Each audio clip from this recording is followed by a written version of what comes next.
आप सभी को जय मसीह की। प्रभु आप सभी को बहुत आशीष दे। ये बातें सुनने के द्वारा थोड़ा दिल दुख सकता है, चोट लग सकती है, मन में विचारों को ठेस पहुंच सकती है, लेकिन सत्य है ये बातें सिर्फ मसीह व्यक्ति के बारे में, एक मसीह विश्वासी के बारे में। क्योंकि कहा जाता है कि इस धरती पर है ना, आज भी दो प्रकार के विश्वासी रोते हैं। आज भी दो प्रकार के विश्वासी रोते हैं। कोई परफेक्ट नहीं है, लेकिन प्रभु में अगर हम गिर भी गए ना, तो प्रभु में उठना सिखाता है। लेकिन बात यह है कि क्या हम उठना चाहते हैं? अपने कपड़ों को झाड़ कर क्या हम दौड़ने में फिर से लौलीन होना चाहते हैं, या फिर हम उठकर परमेश्वर के राज्य को बढ़ाने के लिए, या फिर उठकर परमेश्वर के मार्ग में दौड़ने के लिए तैयार हैं, या फिर पड़े रहने चाहते हैं, या फिर हम प्रभु के मार्ग को छोड़कर वापस जाना चाहते हैं, जैसे इजरायलियों ने किया था। वो बार बार कहते थे इससे बढ़िया तो हम वहीं ठीक थे, मिस्र में ही ठीक थे, मिस्र में ही सही थे, मिस्र में ही खाना अच्छा था, हम यहाँ पर क्यों आ गए। आज दो प्रकार के इस धरती पर लोग रोते हैं। इस बात का हमें ध्यान रखना है कि जो भी बतलाया जाएगा, ये दो प्रकार के लोग हैं, और ये दोनों ही कैटेगरी, दोनों ही प्रकार के लोग प्रभु को जानने वाले हैं। अन्य जातियों की बात नहीं हो रही है यहाँ पर प्रभु के विश्वासी लोगों की बात हो रही है। जैसे हाँ पर हम सब विश्वासी हैं, उसी प्रकार से आज इस धरती पर इन दो प्रकार के लोग रोते हैं। कौन से? सबसे पहले लोग वो हैं जिन पर परमेश्वर ने भरोसा किया। जैसे कि परमेश्वर ने अपने पुराने समय में सुलेमान पर भरोसा किया, लेकिन परमेश्वर को धोखा मिला। दाऊद पर भरोसा किया, दाऊद के बारे में कहा ये तो मेरा मन भाव व्यक्ति है। और भी परमेश्वर ने कई सारे अभिषिक्तों पर भरोसा किया।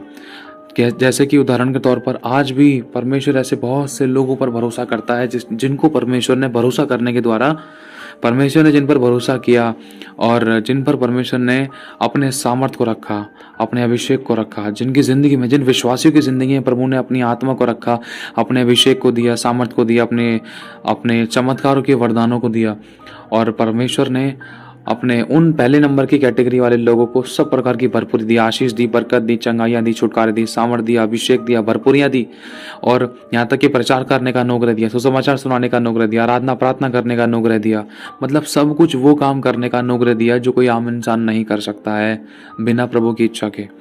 लेकिन परमेश्वर की इच्छा के अनुसार परमेश्वर ने उन प्रभु के लोगों को प्लेटफॉर्म्स दिए, मौके दिए। परमेश्वर ने सुसमाचार सुनाने का, प्रचार करने का, आराधना करने का, और जगह जगह लोगों को वचन सुनाकर, प्रचार सुनाकर उनको चंगा करने का, छुटकारा देने का, वरन अपनी जिंदगी में भी परमेश्वर की अनुग्रह से बड़े बड़े काम करने का प्रभु ने मौका दिया। परमेश्वर ने सामर्थ और अभिषेक से नवाजा, पदवियां दी। परमेश्वर ने किसी को पास्टर बनाया, किसी को टीचर, किसी को प्रीचर, किसी को इवेंजलिस्ट, किसी को रेवरन, किसी को प्रॉफिट, तो किसी को अपोस्टल। परमेश्वर ने बहुत से विश्वासियों को बहुत कुछ बनाया, लेकिन फिर भी प्रभु का वचन कहता है कि देख, एक भी धर्मी नहीं, कोई भी धर्मी नहीं, कोई मुझे खोजने वाला नहीं, सब भटक गए हैं, सब के सब निकम्मे बन गए हैं। ये वचन कह रहा है, मैं नहीं कह रहा। क्यों कह रहा है? क्योंकि परमेश्वर ने बहुत से अभिषेक्तों पर भरोसा किया। क्योंकि पुराने टाइम में भी प्रभु ने धोखा खाया था, आज भी उसको धोखा ही मिल रहा था। अगर आप बैठकर देखोगे ना प्रभु की जब बाट जो होगे, अगर आप सच में आप प्रभु के खोजी हो, तो प्रभु की आवाज रोते हुए आपको सुनाई देगी, प्रभु गिड़गिड़ाते हुए सुनाई देगा, यीशु गिड़गिड़ाते हुए सुनाई देगा अपने पिता के आगे, प्रार्थना करते हुए, हे पिता इनको क्षमा कर, देख कोई बात नहीं प्रभु, इनको माफ कर, इनको फिर से उठा, फिर से अनुग्रह कर, फिर से इनको आशीष दे, फिर से इनको सुसमाचार सुनाने का अनुग्रह दे, फिर से इनको प्रचार करने का अनुग्रह दे। यीशु आज भी अपने विश्वासियों के विषय में प्रार्थना करता है अपने पिता से हमारे लिए। क्योंकि यीशु ने पवित्र शास्त्र में साफ कह दिया कि मैंने तुम्हारे लिए प्रार्थना की है कि तुम्हारा विश्वास जाता ना रहे। मेरे भाई और बहनों, प्रभु ने बहुत भरोसा किया। पुराने नियम में परमेश्वर ने सुलेमान को बुद्धि दी, लेकिन उस सुलेमान के बारे में जिसको परमेश्वर ने सब कुछ दिया, एड़ी से लेकर चोटी तक का सब कुछ परमेश्वर ने उसको दिया, धन, दीर्घायु, महिमा, सब कुछ। लेकिन उस सुलेमान ने वो किया जो परमेश्वर की दृष्टि में बुरा था। परमेश्वर ने बार बार, 2 बार स्वप्न में आकर भी मना करा था कि तू ये काम मत करना, लेकिन फिर भी सुलेमान ने धोखा दिया। दाऊद के द्वारा धोखा मिला। और भी कई सारे ऐसे अभिषिक्त हैं पवित्र शास्त्र में। अब्राहम को परमेश्वर ने मित्र कहा था, लेकिन अब्राहम भी व्यभिचार करने निकला, सोचो। और कैन, हाबिल, आदम, हवा, और हम पुराने नियम से जांचते हैं, टेस्ट करते हैं इन चीजों को, तो देखो कहीं ना कहीं परमेश्वर के लोगों ने प्रभु का दिल दुखाया है। हालांकि मतलब परमेश्वर ने उनको बहुत ऐसे आशीषित भी किया, चंगा भी किया, छुटकारा भी दिया, समुद्र को 2 भाग भी किया, आशीषित किया, लड़ाई दंगों से बचाया, और महामारियों से बचाया, विपत्तियों से बचाया, शत्रु को उनके वश में कर दिया, और परमेश्वर ने सामर्थ और अभिषेक से उनको नवाजा। जैसे कि शिमशोन को भी हम ले सकते हैं। शिमशोन को भी परमेश्वर ने अपनी आत्मा, अपने सामर्थ से उसको भरा था। परमेश्वर का आत्मा शिमशोन के ऊपर बल से उतरता था, लेकिन परमेश्वर को शिमशोन के द्वारा भी धोखा मिला। परमेश्वर ने तो अपनी अद्भुत योजनाओं के लिए परमेश्वर ने अपने अभिषिक्तों को खड़ा किया था कि ये मेरे कामों को करेंगे, ये अपने शरीर पर मन नहीं लगाएंगे, ये संसार को खुश नहीं करेंगे, संसार के अभिलाषों में लिप्त नहीं होंगे। परमेश्वर ने तो ये इच्छा रखी थी और ये भरोसा किया था कि ये मेरा विश्वास योग्य है और ये मेरा बहुत अच्छा पुत्र है, ये मेरा बहुत अच्छा बेटा है, ये मेरा बहुत अच्छा मित्र है और ये मेरा मनभाव है और ये मेरे साथ साथ चलने वाला व्यक्ति। लेकिन परमेश्वर को बहुत से अभिषिक्तों के द्वारा धोखा मिला और आज भी उसने धोखा ही खाया है। लेकिन प्रभु विश्वास योग्य हमारे लिए निकला। आज हम कितना भी यीशु को धोखा दे दें, लेकिन अगर हम आज पश्चाताप करके प्रभु के पास आते हैं ना, तब भी वो हमें माफ करने में, क्षमा करने में विश्वास योग्य और धर्मी है। तो ये पहली कैटेगरी के लोग वो हैं जिनको प्रभु ने सब कुछ दिया, लेकिन उन्होंने परमेश्वर की सामर्थ को, परमेश्वर के अनुग्रह को, परमेश्वर की भरपूरी को, परमेश्वर की दी हुई आशीष और सेवा को हल्के में लिया। परमेश्वर के वचन के साथ गंभीर नहीं रहे और उन्होंने वो सब कुछ खो दिया। ये है पहली कैटेगरी के लोग, जिसमें परमेश्वर ने उनको सब कुछ दिया। जैसे कि शिमशोन को हम याद कर सकते हैं, लेकिन हमने इस बात को देखा शिमशोन की जिंदगी में। शिमशोन ने वचन को हल्के में लिया। अरे प्रभु तो मेरे साथ रहता है। जैसे कि दाऊद, अरे परमेश्वर का तो मैं मन भाव बन गया हूं, अरे मैं क्या करूंगा युद्ध में जाके, अरे मैं तो आराम फरमाऊंगा, आराम से सोऊंगा।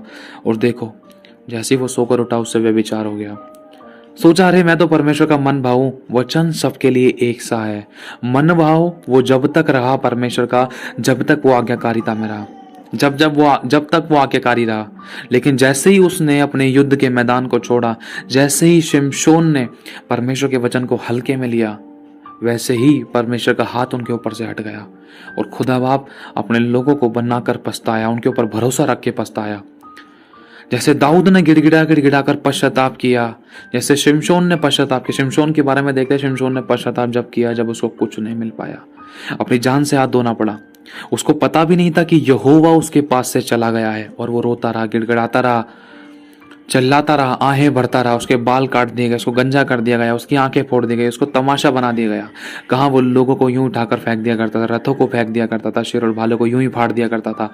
लेकिन जैसे ही उसने पाप के साथ संसार को प्रसन्न करने के लिए अपने शरीर की बातों पर मन लगाया और उनके अनुसार जीता रहा, तो परमेश्वर उसके पास से चला गया और उसको ये पता भी नहीं चला।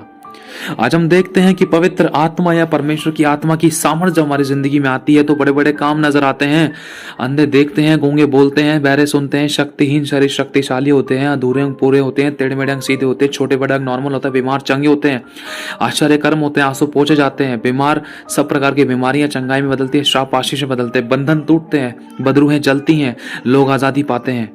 मेरे भाई और बहनों, हमने देखा है पवित्र आत्मा या पवित्र आत्मा की सामर्थ्य उतरती है तो अन्य भाषाएं भी होती हैं और बड़े बड़े चमत्कार भी होते हैं, अटूट विश्वास के साथ आश्चर्य कर्म भी होते हैं। लेकिन जब पवित्र आत्मा जाता है ना, तो उसकी कोई आवाज नहीं होती, कोई आवाज नहीं होती। हम शिमशोन को देखकर पता लगा सकते हैं। जब मैं वो वचन पढ़ता हूं ना कि शिमशोन तो यह ना जानता था कि यहोवा उसके पास से चला गया है। पहली कैटेगरी के लोग हैं जिनको परमेश्वर ने सब कुछ दिया, लेकिन उन्होंने परमेश्वर की बात, आज्ञा और उसके दिए हुए को हल्के में लिया और उन लोगों ने खो दिया। आराधना भी करते हैं, प्रार्थना भी करते हैं, चर्च भी जाते हैं, लेकिन जीवन ठंडा गुनगुना हो चुका है। और प्रभु कहता है कि देख, वचन में लिखा है, आप और मैं जानते हैं अच्छे तरीके से, यदि प्रभु हमारी ओर है तो हमारा विरोधी कौन हो सकता है। प्रभु हमारा युद्ध लड़ने वाला परमेश्वर है, प्रभु हमारे शत्रुओं का शत्रु है, प्रभु हमारे वैरियों का वैरी है। लेकिन जब हम प्रकाशित वाक्य पढ़ते हैं तो वो साफ कहता है अपने विश्वासी व्यक्ति को, सुन, मुझे तेरे विरुद्ध ये कहना है कि तूने पहला सा प्रेम छोड़ दिया है। जब तू शुरुआत में मुझ में आया तो तू सरगर्म रहा, मुझे पहला स्थान दिया, मेरी इच्छा के अनुसार चलता, मेरी बात को मानता, प्रार्थना आराधना में लौलीन रहता, मेरा भय मानकर मेरे मार्गों पर चलता, बुराई से बैर करता, संसार को प्रसन्न नहीं करता। लेकिन आज तुझे क्या हो गया? आज मुझे तेरे विरुद्ध में ये गवाही देनी है कि तूने पहला सा प्रेम छोड़ दिया है। इसलिए मन फिरा, पश्चाताप कर और पहले के समान काम कर, वरना मैं तेरी दीवट को हटा दूंगा। और परमेश्वर इस बात को लेकर अपने उन लोगों को, उन विश्वासियों को जिनकी सेवा शुरू हो चुकी थी, जिनकी सेवा शुरू होने वाली है या शुरू हो चुकी है या शुरू होने पर है या शुरू होने की लाइन में है, प्रभु कह रहा है कि सावधान, मन फेरा, सरगर्म रहे, ना तो ठंडा है ना गर्म, तू गुनगुना है, इसीलिए मैं तुझे अपने मुंह से उगलने पर हूं। प्रभु ने बहुतों को मुंह से उगल दिया है और बहुतों को मुंह से उगलने पर है। ये पहली कैटेगरी के लोग हैं। बहुतों को प्रभु मुंह से उगलने पर है। अगर कोई व्यक्ति उल्टी भी कर देता है ना तो उल्टी को कभी खाता नहीं है। सोचो, कुत्ता तक अपनी उल्टी को नहीं खाता है। मेरे भाइयों और बहनों, प्रभु आज ये बात बतलाना चाहता है कि देख, मुझे तेरे विरुद्ध ये कहना है कि तूने पहला सा प्रेम छोड़ दिया है। प्रभु हमसे फिर से कहना चाहता है कि मन फिरा और फिर से खड़ा हो। ये पहली कैटेगरी के लोग हैं जिन्होंने सब कुछ परमेश्वर की ओर से पाया और उन्होंने खो दिया, या जिंदगी में ऐसी गलतियां कर दी, ऐसी गड़बड़ियां कर दी कि परमेश्वर के साथ वफादार नहीं रह सके। और आज वो रोते हैं कि प्रभु हमें तो फिर से खड़ा कर। ये पहली कैटेगरी के लोग हैं जो आज रोते हैं। सब कुछ पाने के बाद भी जब उन्होंने खो दिया तो रोए, जैसे सुलेमान रोया था, जैसे दाऊद रोया था, जैसे अब्राहम, परमेश्वर के बड़े बड़े अभिषिक्त रोए थे जब उन्होंने परमेश्वर की आज्ञा को टाल दिया। उनकी आंखों में आंसू, उनकी आंखों में नमी, उनका दिल टूटा हुआ था कि मैंने किस पवित्र परमेश्वर के विरोध में मैंने पाप कर दिया, इतनी बड़ी गलती कर दी, मैंने उसको धोखा दे दिया, उसने मुझे सब कुछ दिया। जिसको देना आता है उसको लेना भी आता है। तो हमें उसकी दृष्टि में उसके भय को मानकर चलना जरूरी है। ये पहली कैटेगरी के लोग हैं। ये पहले विश्वासी वो लोग हैं जो प्रभु को जानते, चाहे यहाँ पे चाहे मैं, हम विश्वासी प्रभु को जानने वाले। चाहे हमारी सेवा शुरू हुई है या होने वाली है, हो चुके, प्रभु हम सभी से कह रहा है, चाहे वो सेवा घर की है, चाहे बाहर के, चाहे चर्च के, चाहे कलीसिया की, चाहे अपने घर को संभालने की, चाहे प्रचार करने की, चाहे प्रचार सुनने की, चाहे प्रार्थना आराधना करने की, चाहे प्रार्थना में बैठने की। सेवा सेवा है। परमेश्वर के साथ साथ साथ चलना, विश्वास करना कलीसिया के प्रति, प्रभु को लेकर। मेरे भाई और बहनों, प्रभु हम सभी से कह रहा है। और ये पहली कैटेगरी के लोग हैं जिन पर परमेश्वर ने भरोसा किया और सब कुछ दिया और उन्होंने हल्के में लिया प्रभु के वचन को, ठट्ठे में उड़ाया और वचन के साथ गंभीर नहीं रहे। और उन्होंने बहुत कुछ खो दिया, अपने लेवल को खो दिया, लोगों को खो दिया, भेड़ों को गवा दिया, अपनी अर्निंग, सेविंग्स, सब कुछ खो दिया और आज ठंडे गुनगुने पड़ गए हैं। वरन परमेश्वर उनको मुंह से उगलने पर है, लेकिन फिर भी आज कह रहा है कि मन फिरा और पहले के समान काम कर, वरना मैं तेरी दीवट को हटा दूंगा। यदि हम आज भी पश्चाताप करके माफी मांग कर प्रभु के आगे आने के लिए तैयार हैं तो प्रभु आज भी हमारे मन फिराव को देखकर हमें क्षमा करके अपने गले से लगाने के लिए तैयार है। ये पहली कैटेगरी के लोग हैं जो बहुत रोते हैं, जिनको प्रभु ने बहुत कुछ दिया लेकिन उसको संभाल नहीं पाए। और दूसरी कैटेगरी के लोग वो हैं जिनको मौका ही नहीं मिला कभी, जो आए हैं प्रभु में, विश्वास किया है, नए हैं, बपतिस्मा लिया है या नहीं लिया है, पवित्र आत्मा का दान पाया है या नहीं पाया है, लेकिन भूखे और प्यासे हैं। प्रभु तेरी आराधना करनी है, प्रभु तेरी सेवा करना चाहता हूं, एक पास्टर के प्रति, एक पास्टर होने के प्रति, एक पास्टर बन के तेरी सेवा करना चाहता हूं, एक रेवरेंड, एक टीचर, एक प्रीचर, एक इवेंजलिस्ट, एक प्रॉफिट, एक अपोस्टल, तेरी सेवा में होकर तेरी महिमा के अनुसार मैं करना चाहता हूं। प्रभु प्रचार के लिए मुझे खड़ा कर, प्रभु चंगा करने के लिए मुझे खड़ा कर, प्रभु आश्चर्य कर्मों के लिए मुझे खड़ा कर। प्रभु मैं तेरे लोगों को बचाना चाहता हूँ, मैं छुटकारा देना चाहता हूँ, मैं लोगों के आंसू को पोंछना चाहता हूँ। प्रभु मैं लंगड़ों को चलाना चाहता हूँ, मैं अंधों को आंखें देना चाहता हूँ, मैं मुर्दों को जिंदा करना चाहता हूँ। प्रभु तुम मुझे खड़ा कर। ये दूसरी कैटेगरी के लोग हैं जो आज रोते हैं, प्रभु मेरे को कब तू इस्तेमाल करेगा? क्या मेरा भी कभी दिन आएगा? क्या कभी तू मुझे भी इस्तेमाल करेगा? बहुत रोते हैं। प्रभु मुझे याद करना अपने काम के लिए, मैं भी तेरी आराधना करना चाहता हूँ ऊंचे लेवल से, मैं भी तेरे स्वर्ग को धरती पर लाना चाहता हूँ आराधना करने के द्वारा। प्रभु मैं भी प्रार्थना करूँ तो लोग चंगे हों, छुटकारे पाएं, आशीष पाएं, बरकत पाएं, बंधन टूटे, दुष्ट आत्माएं निकले, प्रभु लोगों के आंसू पूछ जाएं। प्रभु तू मुझे इस बात के लिए इस्तेमाल कर। प्रभु मैं भी तेरा प्रचारक बनना चाहता हूँ, मैं भी तेरा आराधक बनना चाहता हूँ, मैं भी तेरी सेवा को पूरे हृदय आत्मा सच्चाई से करना चाहता हूँ। प्रभु मुझे इस्तेमाल कर, मेरे को प्रचार करना सिखा, मेरे को आराधना करना सिखा, मुझे वचन के प्रकाशन देना, बांटना सिखा, प्राप्त करना सिखा। प्रभु मुझे तेरे सेवा को करने की अनुग्रह दे, बुद्धि ज्ञान समझ दे। प्रभु मेरे को कब मौका मिलेगा, मेरा कब समय आएगा? प्रभु क्या मैं कर सकूंगा? प्रभु तू मुझसे चाहता क्या है, मैं तेरे लिए क्या कर सकता हूँ? प्रभु मेरी तो इच्छा है कि मैं तेरी सेवा करूँ। रोते हैं, आज रोते हैं, बिलखते हैं, अपने आंसू को बिछोने पर डालते हैं, तकियों को भिगोते हैं, बाइबल पढ़ते पढ़ते आंखों से आंसू आ जाते हैं और वो आंसू बाइबल पे टपक पड़ते हैं। ये दूसरी कैटेगरी के लोग हैं जो प्रभु के लिए जीने मरने के लिए तैयार हैं, जो आज भी आशा और विश्वास के साथ बैठे हैं। और लिखा है, देख तेरी आशा कभी ना टूटेगी, देख तू फिर कभी लज्जित ना होगी, तू फिर कभी लज्जित ना होगा, क्योंकि मैं तेरी आशा और विश्वास का परमेश्वर हूं। प्रभु कहता है ऐसे लोगों से, एक समय आएगा, मैंने तुझे अपनी मुट्ठी में बंद करके रखा है, एक निश्चित समय आने पर मैं अपनी मुट्ठी को खोलूंगा और तुझे संसार में प्रकट करूंगा और तेरे अंदर मैं अपनी महिमा को प्रकट करूंगा और तेरे द्वारा मैं अपनी महिमा उठाऊंगा। तेरे द्वारा मैं जाति जाति को अपना चेला बनाऊंगा और तेरे द्वारा मैं लोगों की जिंदगी में आश्चर्य कर्मों को प्रकट करूंगा। तेरे द्वारा मैं मुर्दों को जिलाऊंगा, तेरे द्वारा मैं आश्चर्य कर्म करूंगा, तेरे द्वारा मैं बीमारों को चंगा करूंगा, तेरे द्वारा मैं सेवकाइयों को शुरू करूंगा, तेरे द्वारा मैं अपनी बड़ी महिमा लूंगा, तेरे द्वारा चेले तैयार किए जाएंगे। प्रभु आज कहता है उन लोगों से जो भूखे और प्यासे हैं, ठोकर खाते हैं, दर दर मारे फिरते हैं, परमेश्वर उनके मारे मारे फिरने का हिसाब रखता है। जो उसके लिए जीना चाहते हैं ना, बस प्रभु कहना चाहता है कि बस दीनता से मेरे धीरजवंत हाथ के नीचे बनी रहे। एक समय आने पर मैं तुझे उठाऊंगा।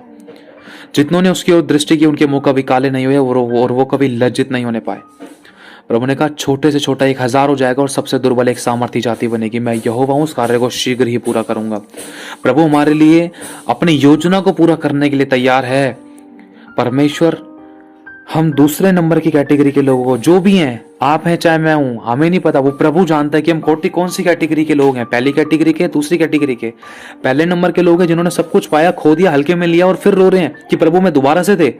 और दूसरे नंबर के लोग, दूसरी कैटेगरी के लोग वो हैं जिन्होंने कभी कुछ किया ही नहीं, वरन करना चाहते हैं, रोते हैं, आहें भरते हैं, आंसू से चिल्लाते हैं, प्रार्थना करते हैं, प्रभु हमें खड़ा कर, हमें इस्तेमाल कर, मुझे भेज प्रभु लोगों को बचाने के लिए। मैं तेरे लोगों को बचाऊं, मैं आग के भट्टे में से निकालूं, मैं नरक से तेरे लोगों को बचा कर लेकर आऊं, मैं तेरे भवन को कलीसियाओं से भर दूं, मैं तेरे भवन को आत्माओं से भर दूं, प्रभु मुझे इस्तेमाल कर। ये दूसरे प्रकार के लोग हैं जो रोते हैं, प्रभु मेरा नंबर कब आएगा? क्या तू कभी मुझे भी खड़ा करेगा प्रचार के लिए? क्या प्रभु कभी तू मुझे भी खड़ा करेगा चंगा करने के लिए, छुटकारे देने के लिए, आश्चर्य कर्म करने के लिए? या प्रभु क्या कभी तू मेरा भी विश्वास बढ़ाएगा? क्या प्रभु तू कभी मेरे द्वारा भी अपनी महिमा लेगा? मेरे द्वारा भी क्या कभी तू बड़े बड़े काम करेगा? क्या कभी ऐसा समय आएगा? प्रभु कहता है जो बातें मैंने कही हैं, मैंने तेरी प्रार्थना सुनी है। प्रभु कहता है कि जो बातें, जो वचन, मेरा एक एक वचन ताया हुआ है, उनको पूरी होने में चाहे विलंब भी हो, चाहे देर भी लगे, लेकिन वो निश्चय पूरी होंगी। लेकिन बात यह है कि हम आखिरी सांस तक विश्वास योग्य पाए जाएं कि हम भी खुदा बाप को कहीं धोखा तो नहीं देंगे, कहीं हम पहले नंबर की कैटेगरी के लोगों के समान तो नहीं बने, बिल्कुल बनने भी ना पाए। अपने लिए ये दुआ करना कि प्रभु मुझे ऐसी कोई आशीष, मुझे ऐसी कुछ भी वस्तु, व्यक्ति और प्राणी नहीं चाहिए जो मुझे तुझ से दूर करे। मुझे वो देना जो तेरी ओर से है और जो मेरे लिए भला है। मेरे जीवन में मेरी नहीं, सिर्फ तेरी इच्छा पूरी हो। मेरे भाई और बहनों, आज ये दूसरे प्रकार के लोग हैं जो रोते हैं, इंतजार करते हैं कि प्रभु मेरा नंबर कब आएगा, मुझे कब इस्तेमाल करेगा। प्रभु तू मेरे को याद करेगा ना, तो इस पृथ्वी पर मुझे तो देख रहा है ना प्रभु, मेरे को तो इस्तेमाल करेगा ना। वो करेगा, एक निश्चित समय पर तुझे इस्तेमाल करेगा और उठाकर खड़ा करेगा और तुझसे अपनी महिमा को लेगा। और लोग तुझ में, तुझे नहीं, लोग तुझ में मुझे रिकॉग्नाइज करेंगे, मुझे देखेंगे, मुझे सुनेंगे, मुझे देखेंगे, मुझे समझेंगे। मेरे भाई और बहनों, आज प्रभु बहुत प्यार करता अपने सभी लोगों से, वो बतलाना चाहता है बस धीरज धर। लेकिन दूसरे परमेश्वर के अभिषिक्तों ने मुझे धोखा दिया, क्या तू मुझे धोखा तो नहीं देगा ना? कहीं तुझसे मैं दूर तो नहीं हो जाऊंगा ना? कहीं तू मुझसे दूर तो नहीं हो जाएगा ना? कहीं तू संसारिक अभिलाषा व आशीषों में तो कहीं तू चिपक तो नहीं जाएगा ना? कहीं तू इन्हीं में लिप्त तो नहीं रहेगा ना? कहीं तू मनुष्य को खुश तो नहीं करता रहेगा ना? मेरे भाई और बहनों, प्रभु बतलाना चाहता है, आज बहुत सारे ऐसे लोग हैं जो भूखे और प्यासे हैं, जो प्रभु के लिए इस्तेमाल होने के लिए, तैयारी के लिए, परमेश्वर के लिए अपने आप को समर्पित कर चुके हैं, जो लाइनों में लगे हैं। और एक समय आएगा प्रभु उनको उठाएगा। और पहली नंबर की कैटेगरी के लोग वो हैं जिनको सब कुछ मिला लेकिन उन्होंने खो दिया, और वो भी आज रोते हैं। और दूसरे नंबर की कैटेगरी के लोग वो हैं जो आज चाहते हैं कि प्रभु हमें सब कुछ मिले और हम तेरे लिए इस्तेमाल हो और कभी तुझे धोखा ना दें। हालेलुया। तो प्रभु आज चाहता है कि हम वो दूसरे नंबर की कैटेगरी के लोग बने, कि हम आखिरी सांस तक विश्वासियों की पाए जाए। प्रभु हमें सब कुछ दे दे, तब भी हम प्रभु को ना तो कभी छोड़े, ना तो वचन के साथ कभी खिलवाड़ करें, ना तो हम वचन को धोखा दें, ना प्रभु को धोखा दें, ना संसार को प्रसन्न करें, वरन प्रभु की सिद्ध इच्छा को पूरा करें। जो सेवा उसने हमें सौंपी उसको हम पूरा करें, प्रभु की इच्छा के अनुसार चले, प्रभु की बात को माने, उसकी आत्मा की अगुवाई में चलें, उसके भरोसे को कभी ना तोड़ें। चाहे वो दे या ना दे तो भी हमारा परमेश्वर रहे, चाहे वो चंगा करे या ना करे तो भी हमारा परमेश्वर रहे। हालेलुया। बस प्रभु चाहता है, देख मैं कहता हूं, देख तेरी आशा कभी ना टूटेगी, देख तू फिर कभी लज्जित ना होगी, तू फिर कभी लज्जित ना होगा। क्या तू ये कह सकता है, क्या तू ये कह सकती है, क्या तू अपने मन में ये विश्वास रखती है यह रखता है कि तू मेरी आशा और विश्वास को तो नहीं टूटने देगा जो तुझ पर मैंने रखा है, कि तुझसे मैं अपनी महिमा लूंगा। कहीं तू मुझे धोखा दो नहीं देगा, कहीं तू मुझे धोखा दो नहीं देगी। मुझे पता है कि तू अपने आप से नहीं कर सकती, नहीं कर सकता, लेकिन जो तुझ में सामर्थ्य देता है वो सर्वशक्तिमान परमेश्वर, तो उसमें सब कुछ कर सकती है। याद बांध और दृढ़ हो जा, भय न खा, तेरा मन कच्चा ना हो। अपने आप को मेरे हाथों में सौंप दे और सरेंडर कर, और मेरे अनुसार चल, मेरी बाट जो और मेरी सुनकर चल, और मैं तेरे साथ साथ हूँ। आमीन।